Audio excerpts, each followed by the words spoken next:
Support comes from Missouri Forest Products Association, committed to sustainable and sound conservation of the state's forests, which support more than 41,000 Missouri jobs, resulting in a $10 billion industry. ChooseWood.com. This is St. Louis on the Air from St. Louis Public Radio. I'm Elaine Cha. So our first menu is not too out there, but we do have some really key elements with using molecular gastronomy. So for example, one of our courses is a molecular flatbread, and it's clear. So we have a Maillard reaction that happens, but you don't see any coloration with it, and it's completely clear. Okay. So you're eating a clear piece of bread that tastes like a char-grilled flatbread, but it's clear. Okay.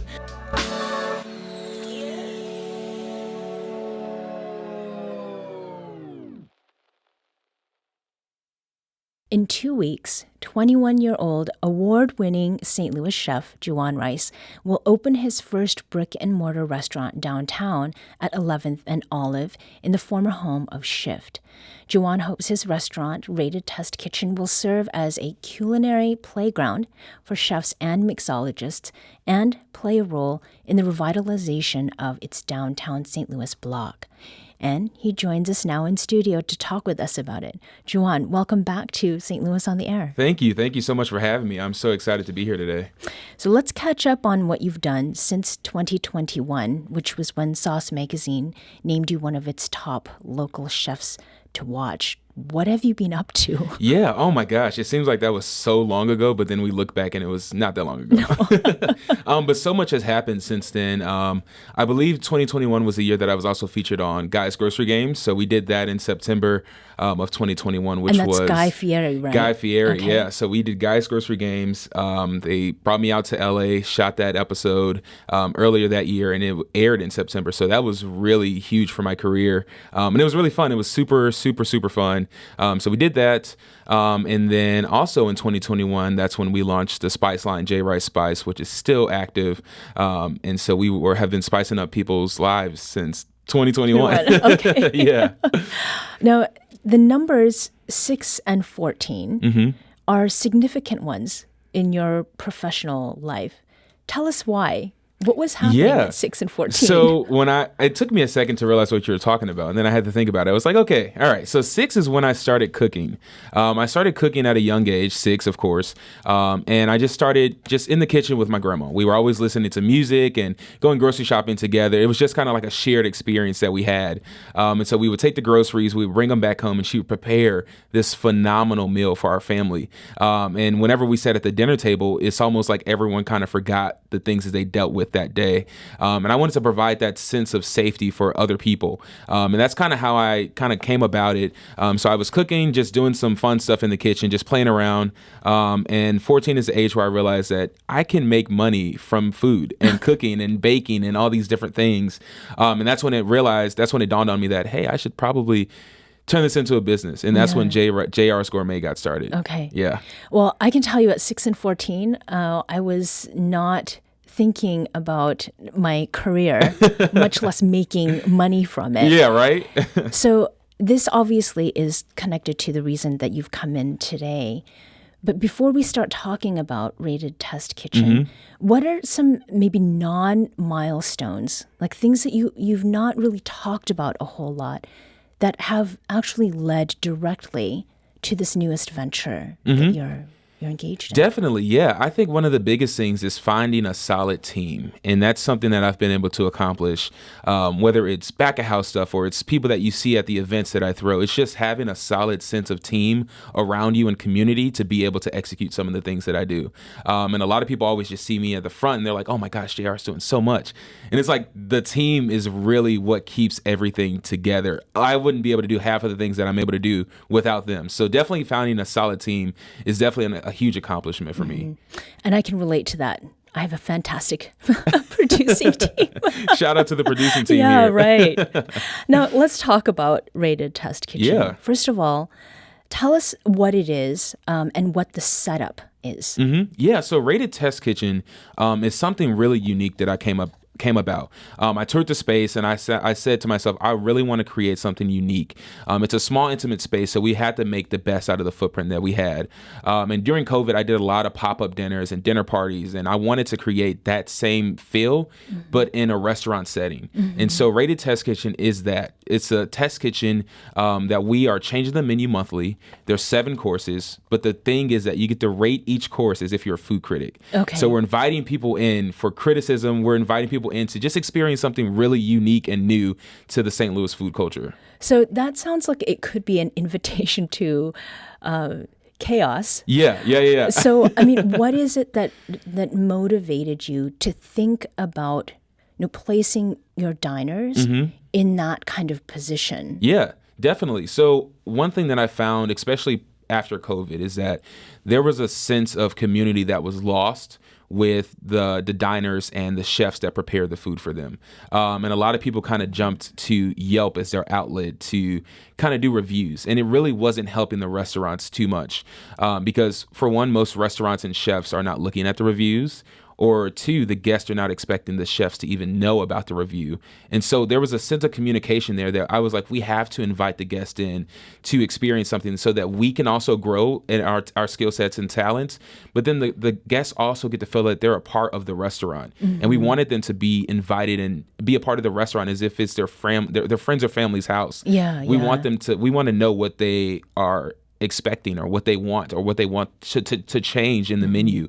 And we want to have that piece of communication there for them. Okay. So you're addressing a kind of disconnection that was present before. Yeah, exactly. I mean, have you felt that connection elsewhere? I mean, have you been somewhere where you felt like you were able to enjoy the food and also give feedback, and that is sort of informed the way that you're approaching things? Yeah, definitely. I would definitely say the underground restaurant scene here in St. Louis with all these amazing private chefs that are doing pop-up dinners, those are what are really unique. Those are really unique. And you get to have the relationship and have the communication directly with the chef and the bartenders and the front of house staff that they may have. It's really unique, and you don't feel like you're outside of the bubble when you're in their space. Yeah, so those are definitely kind of like highlight points that we are trying to kind of pull from and invite people into our space to kind of do the same thing. Okay. Now, the space is going to be very much your own. And as I understand, it seats like 20 to 30 at a time. Yeah. And that you and your associates have really made the dining room your own. Yeah. Like there's some custom-made elements and adaptations. Tell me about that. Yeah, so we going into it, we didn't have a huge budget. So we wanted to make sure that what we were doing was intentional, and we really wanted the space to feel like our own. We wanted it to be unique. We didn't want it to look like we just went to IKEA to get everything and put it together. We wanted it to feel custom made and really unique. And so a lot of the elements in the restaurant are things that we kind of put together or assembled or constructed ourselves, which saved us huge on cost. And then it also allowed us to put a sense of ourselves into this environment. And so pretty much everything we were able to put our hand in, whether it's the tables or the chairs, even the plateware is designed by us, and it was produced by a local ceramic artist here, which is phenomenal. Oh, great. And we're actually doing a backstory on him pretty soon. But it's really a sense of who we are and putting that into the visual element of the restaurant. Yeah. So that is what people are going to see when they walk in.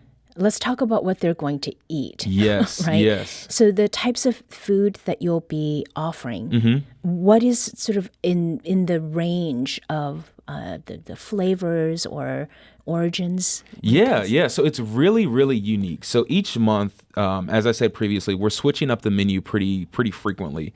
And we're calling each new menu a different chapter. So our chapter 1 menu is really, really unique. We're hitting some really key elements, and we're diving into quite a few different cuisines. And so this cuisine that I'm kind of formulating is what I consider experimental cuisine and fusion cuisine. So we're fusing a lot of different cultures together in flavors and textures and presentations to kind of execute a unique flair. So people can search up what we are. We're not an Italian restaurant. We're not a soul food restaurant. We're not a Jamaican or Caribbean restaurant. We are a hybrid of all of these different cuisines to kind of just allow guests to kind of experience a lot of different flavors and a lot of different areas of the world Yeah. in one location. And yet you're sourcing locally, right? Yeah, most of our stuff is coming from local farmers. We are working with a beef purveyor from southern Missouri. Most of our greens that we're getting for the restaurant are grown in shipping containers locally. So it's really, really unique. And we're telling this whole story through Instagram and social media. So all of our followers and our guests can see where their produce and where their food is actually coming from. So it's noms with a narrative, Yeah, basically. exactly.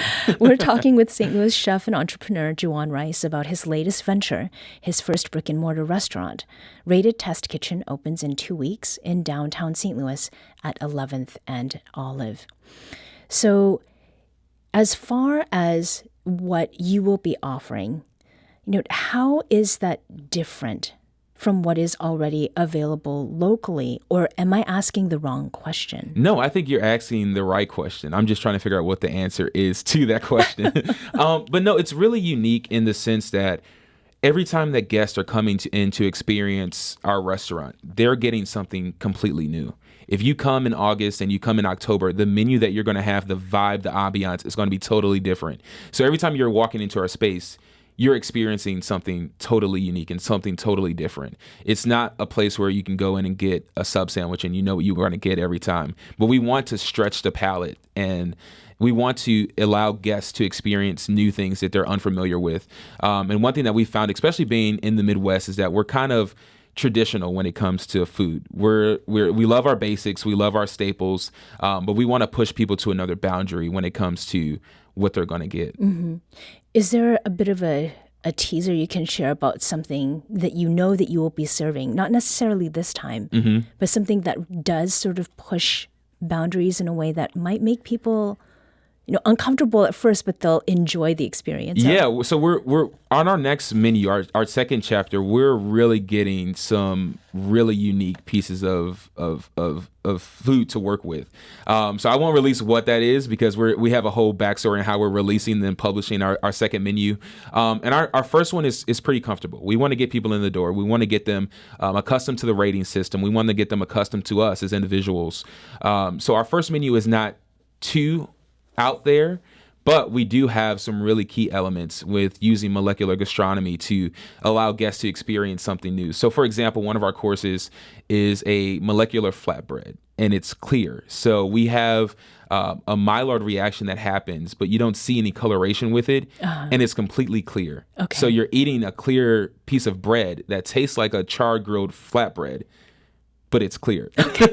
So it's really, really unique. And these are just different ways that we're stretching the palate because these are flavors that you're used to. They're just presented in a different way. Yeah. So you have to be paying attention in a different way too. Yes, right? definitely. So something that you will be doing is pairing food and drink. And you are now just 21. Yeah. So tell me about the mixology part of it and why you've decided to make that and a component, or maybe not even a component, something even bigger than that in what the diners are going to experience. Yeah, the food, the beverage portion of our restaurant is a beast in its own. And so I brought in one of my best friends to kind of execute that portion of it, which is Jorge Vasquez. And he's worked behind the scenes at a lot of different restaurants in St. Louis. And I talked to him. I was like, Jorge, we have to make this really unique. And he's like, okay, let's do it. And not only does that stretch me as a chef, learning the kind of how the palate works and how liquids can amplify or subtlify your palate, but it also educates and it grows his ability as well. So we're working together constantly with our vendors and our farmers to see what we can source to turn it unique. And so like some of our drinks that we have coming up on different chapters, some of them may be what you're used to eating as food, but you're drinking it in a beverage. Okay. I'm just going to throw that out there. So it's really, really unique. And we're really pushing the boundaries. And I think that's really what's going to set us apart in the future. Now, you've mentioned Jorge and you've talked about your team earlier. Yeah. And the way that you see your personal role is essentially it's like an incubator in chief, right? Yeah. Why is that? And who are you incubating or incubating alongside? Yeah, no, definitely. So Bree and Jay are a huge part of our team. And they have a bakery off of South Jefferson. And I've worked with them on numerous events. And I'm like, guys, I think you guys would really benefit from this and we can grow this together. And I think it's really unique. But also in a sense that I'm using the platform that I've kind of built for myself these last couple of years and just amplifying people that I think deserve to be in the spotlight. Because typically we don't really highlight the people that are doing the work behind the scenes. We highlight the front runner, but I want to make sure that everyone is being seen. Everyone is putting in the effort and work that it takes to make this a huge success, and putting them in that spotlight to kind of shine themselves as individuals. And that sounds like a very St. Louis spirit thing. Yeah. Not so much about competition as it is about collaboration. Exactly. And sort of lifting others up. Yeah, for sure.